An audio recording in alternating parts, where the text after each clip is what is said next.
This is my second video on Pollard's p-1 method for factorization.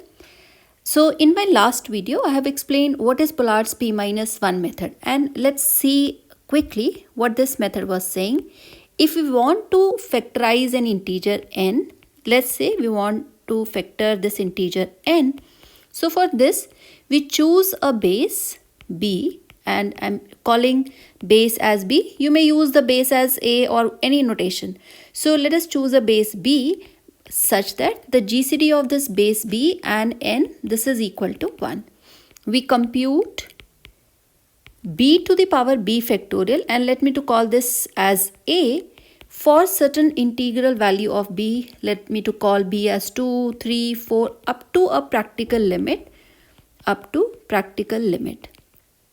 So whenever we so generally this practical limit consists of, say for example, we are calculating base is 2. Let me to take base is equal to 2, and let's say we selected b is equal to 5 factorial. In that case, 2 raised to power 5 factorial should have that much number of digit which ensure that there is some factor of this n.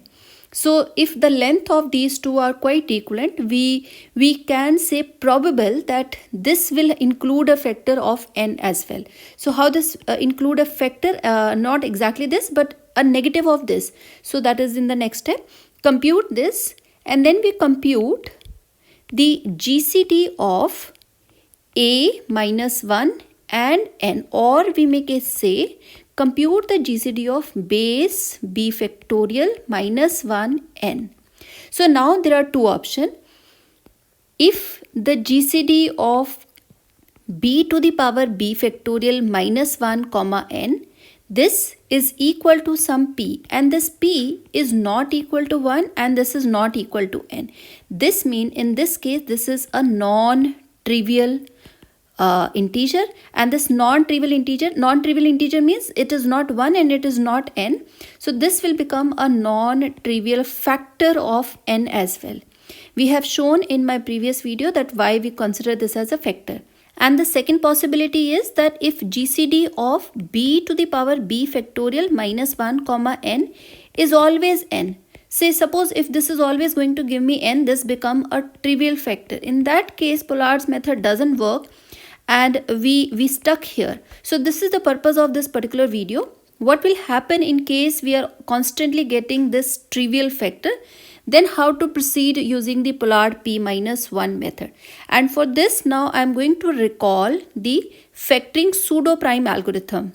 So whenever we get this as a trivial factor, what will happen? When I say that the GCD of b to the power b factorial minus 1 comma n, this is n, this means that n divides b to the power b factorial minus 1, or we may say b to the power b factorial, this is congruent to 1 mod n. Or we may say that because I have written a is equal to b to the power b factorial, I can say a is congruent to b to the power b factorial, which is congruent to 1 mod n. So now you can see that there is an integer which is making congruent to 1 mod n. So this is something similar we did in the pseudo factoring, or we say factoring the pseudo prime. So now I'm going to recall and we'll follow the algorithm what we have done in the factoring pseudo primes, so that we can apply this for the Pollard's p-1 method as well. So we recall here how we have factored the pseudo primes. For the pseudo prime, I did this algorithm in my previous video. That suppose that we consider n is an integer which we want to factor. And generally, of course, we are considering this as a pseudo prime. So the integers that we are searching to be factor, or in other way that we are searching that whether this is a prime or not, this has to be considered to be an odd integer, because if it is even, then we already know that it is divisible by 2. So certainly this is not a prime, or we can further factor this.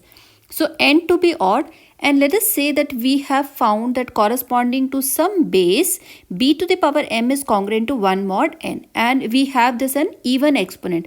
Why this is even exponent? We start again by considering the basis from the Fermat's theorem, that if you consider any b whose GCD with n is equal to 1, then Fermat's theorem says if this n is prime, then b raised to power n minus 1 is congruent to 1 mod n. So if this n is odd, then this exponent n minus 1 is obviously even. So this background comes from the Fermat's theorem only. So all these algorithms, they are inspired from Fermat's theorem. Now we have considered the even exponent, and suppose that we know that b to the power m is congruent to 1 mod n. Then we have written m as 2 to the power k into s, where s is odd. And then considering this b as a base and s as a seed which is in the exponent, we calculated b naught. Then b naught square, we calculated b1, and we continue calculating bk, and we continue this process. Now suppose that in this process some bi is congruent to 1.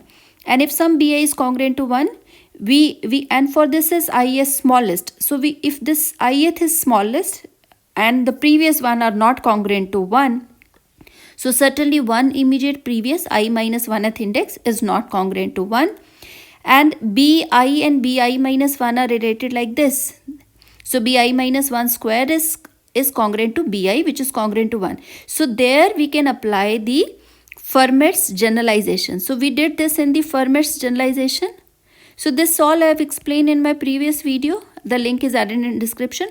So we get that this is a non-trivial factor of n. Now the question is, the same algorithm I want to apply for Pollard p-1 method. So in Pollard's p-1 method, what I said, let's say we have considered an n integer which I want to factor. And for this I have selected a base, and then we also have a b factorial. But what are we getting? We are getting b to the power b factorial minus 1 n. This GCD is coming as n, which is a trivial factor. So how to overcome this? If this is a non-trivial factor, then directly we got a factor corresponding to n. But if this is a trivial factor, I am going to use pseudo prime. So now instead of this b factorial, now this b factorial is doing something like this. Because if the GCD is n, that means this I can write b to the power b factorial congruent to 1 mod n. So this congruence makes hold, or you can say that n divides b to the power b factorial minus 1, because n is the GCD. So this is something similar to what we have written here. So you can see these two are similar. Okay, so they are identical. So instead of m, so m can be replaced by b factorial. So our initial starting point becomes same, that if this algorithm worked, if we can find that there is an even exponent exist, so this is like an assumption that if this existed, then we can have such algorithm.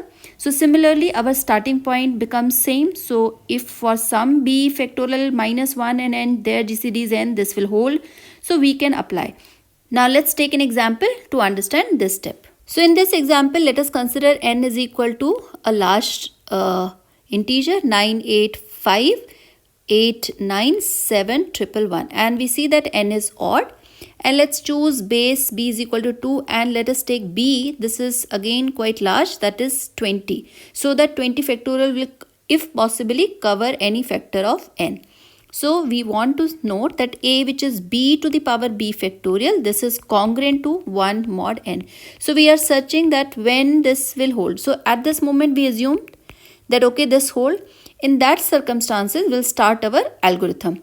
Now we notice that b factorial is 20 factorial, but in the pseudo prime algorithm, remember that whenever we had b to the power m, which is congruent to 1 mod n, so this even exponent we written in the form 2 to the power k into s, where k is greater than or equal to 1 and s is odd. So here when I replace m by b factorial, so I must need to write my b factorial as something 2 to the power k into s. So this means now here this b factorial, which is 20 factorial, this I am writing as 2 to the power 18 into the remaining integer 928078463812 So this becomes s and this becomes k. So now they are at the same level. So I have converted this into the similar format so that I can apply the algorithm which I have applied for pseudo factoring. So we will start now searching b naught, which is b to the power s. B is 2 and s is this now. So s, this will go in the exponent 928078463812 You can see that these calculation involves lot of digit, and in the application to cryptography we do require factoring of large integer. That is why the system is considered secure. So this is why computation takes time. So but again I am calculating this with respect to moduli n. So this is the least integer remainder with respect to modulo n. So n is this which goes in the moduli. We calculated b naught. I now need to calculate b1. b1 is b naught square, which is congruent to 17303135189 with respect to again mod n. Repeat this process until we get something congruent to 1. See, we want to find some I such that this is congruent to 1, and the previous I minus 1 is not congruent to 1. Only then we can apply Fermat's generalization factoring. So which is further a step. So obviously we first simply did Fermat's factorization, then we did Fermat's generalization factorization, then we did pseudo prime factorization. So all these are connected. Now for B2, which is congruent to b1 square, this is congruent to 16792673782, and then we got b3, which is congruent to b2 square, which is congruent to this, b4, which is congruent to b3 square, this is congruent to b5, which is congruent to b4 square, this is, and finally we got b6, which is congruent to b5 square, and this comes as congruent to 1.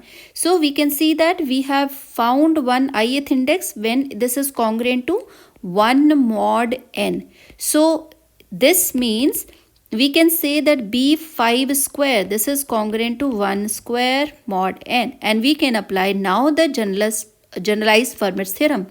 So we can say that the GCD of b5, because b6 got as congruent to 1, so the one previous one, which is this value 672323570 minus 1 and n, or we can simply see from here, if we are looking like this one, this was something like x square minus y square. X square is congruent to y square mod n, then x minus y comma n. This will give me a non-trivial factor. So this was the format that I have considered in the generalized Fermat's theorem. So if we are looking only at this one, b5 minus 1. So this is the value for b5, and then we have minus 1. Take their GCD with n, and we get this GCD as 350351. So we see that n, which is 22198589711, this is same as 350351 into 63361. So we got n as factor into these two primes.